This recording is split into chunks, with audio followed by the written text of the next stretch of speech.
इस्लाम के जो सिद्धांत हैं बेसिकली वो लगभग सारे धर्मों के सिद्धांत हैं। काफिर, अकबर ने ये सवाल किया अपने गुरु से, अब्दुल लतीफ़ से, काफिर कौन? उसने कहा नमाज पढ़ोगे जब, तो जो नमाज पढ़ना, असर की पढ़ना, फजर की पढ़ना, जब भी पढ़ना, पांचों में से मुझे बताना, नमाज पढ़ के मेरे पास आना सीधे, तब मैं बताऊंगा काफिर कौन। तो लड़का सुबह का तो नहीं पढ़ पाया, तो शाम की जब नमाज उसने अदा की तो अपने गुरु से मिलने गया, कहा मैं नमाज पढ़ के आ रहा हूँ। बोले कायदे से पढ़ी? बोले हाँ। तो बोले ईमानदारी से बताना कि जब नमाज सजदा कर रहे थे तो सिर्फ मालिक का ख्याल था? उसने कहा ये ना पूछे, ये ना बता पाऊंगा। बोले नहीं, बताना पड़ेगा तभी मैं तुमको जवाब दूंगा। तो ना ख्याल तो मेरा मीना बाजार का था कि बहुत सुंदर सुंदर लड़कियां वहां घूम रही होंगी और मैं भी चला जाऊं वहीं। तो अब्दुल लतीफ़ ने कहा जो अफाक में गुम है वो काफिर है। गुम, जीवन संसार में तो रहना है।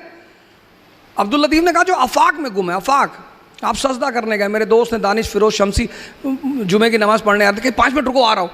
अब मैं कहता अब जा ही क्यों रहे हो? तुम मालिक के पास जा रहे हो, सजदा करने, जल्दी में क्यों जा रहे हो? हम प्रधानमंत्री से मिलने गए, अब मैं निकलूंगा उसकी ही मर्जी से, क्योंकि वो मालिक है देश। मैं उससे ये थोड़ी कर सकता हूँ मैं जा रहा हूँ भाई साहब, और क्या बैठे हो, मारे बैठ, मास्टर कहाँ जा रहा है? जब तुम मालिक से मिलने जा रहे हो, नमाज पढ़ने जा रहे हो, मंदिर जा रहे हो, सर ये देखो 1000 रुपये का फ़ोन लेके चलते हैं, क्योंकि व्हाट्सएप और फेसबुक दुनिया का सबसे बड़ा दुश्मन है।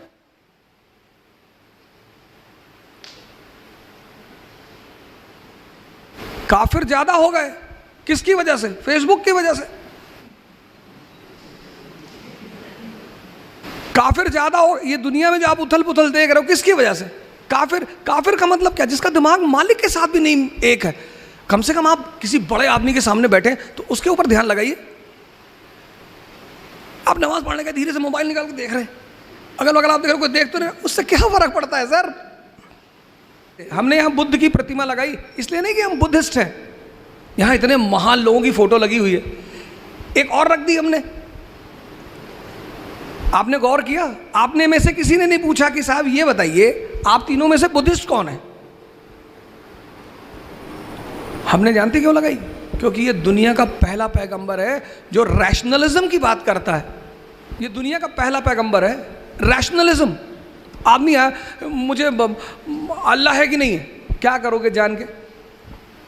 प्रॉब्लम बताओ, मेरे बच्चे की शादी नहीं हो रही, हाँ ये बोलो ना, चले आए। वो है या नहीं, ये तो एक अलग सवाल है। इतनी बड़ी कायनात, इनामदार साहब इतना बड़ा इंस्टीट्यूट चला रहे, उनको हटा दो, ये चलेगा? तो ये तो सवाल ही नहीं कि हम उस पर चर्चा करें।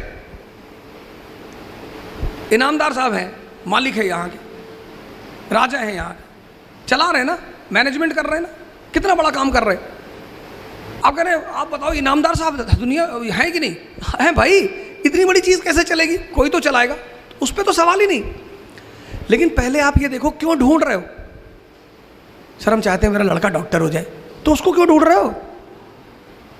नहीं, वो आशीर्वाद सबको देता है। दुनिया, आप एक अपराधी से नफरत करते हो, वो नहीं करता, वो सबको हमेशा देता रहता है। लेकिन कौन ले रहा है, ये तो फर्क, ये सबसे बड़ी चीज, ले कौन रहा है? उमर साहब, कैलिफ उमर कैलिफ, बगदाद के कैलिफ। अभी सर ने हमारे कहा आज के हालात, गांव का प्रधान पिजारो से चल रहा है, बोलेरो से चल रहा है, फॉर्च्यूनर से चल रहा है। कैलिफ उमर, बगदाद के कैलिफ। ईद मनाने का पैसा नहीं, अपने खजांची से कहते हैं कि यार कुछ पैसे दे दो, बच्चों के लिए कपड़े ले लूं, अगले महीने की तनख्वाह में वापस कर दूंगा। खजांची और तेज था, उसने कहा लिख के गारंटी दे दो कि अगले महीने जिंदा रहोगे। जब वैसे राजा थे तो लोग खुश थे।